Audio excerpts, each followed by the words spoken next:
Now, in the past week, over 25,000 people have fled from the south of Syria's Idlib province to the north. They've been escaping Russian and regime bombing, which has hit homes, also hospitals and marketplaces.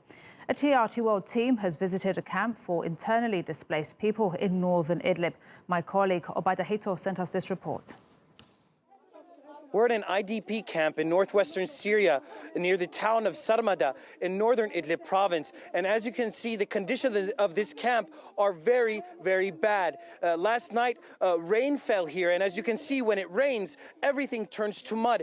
Everyone here is either having to live inside the mud or have to walk through the mud to do anything they need to get done. The people that we're speaking with are complaining that there is no running water. The water trucks have difficulty reaching these places so that they can fill up water tanks like you see here, where the people living in this camp get their fresh water. There's no running electricity. There's no any kind of sewage system here. If you could imagine, they actually run a sewage system along the sides of their houses. They dig small trenches, and when it rains, that sewage actually pours out into the water that's left behind by the rains. This gentleman here is living in this camp, and he's trying to help the people here make the situation better. He's going to explain to us more about the difficulties he's facing. I'm Muhammad Saleh from Haas. We escaped from the criminal Russian bombardment on our homes, and the shelling still continues today. It's been 4 months since we left and came here. We're living in a real humanitarian catastrophe.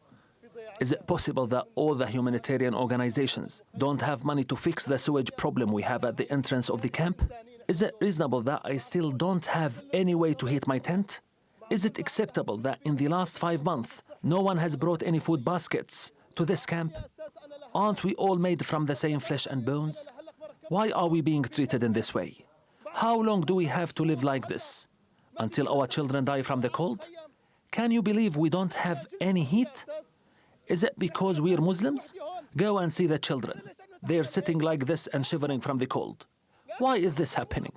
Why is it that we still don't have any food? Why? What is the reason? I'm calling on all Turkish people, everyone with a conscience, and the aid organization to come and save us from this. If it rains for 5 hours, we're drowning in the water. What will happen when it rains for 4 or 5 months? Our kids will die. That's what will happen. We left everything behind. We came here because it was safer than our homes. But there is no heating, no diesel, nothing. We're all supposed to be part of humanity. We're all made from the same flesh and bones.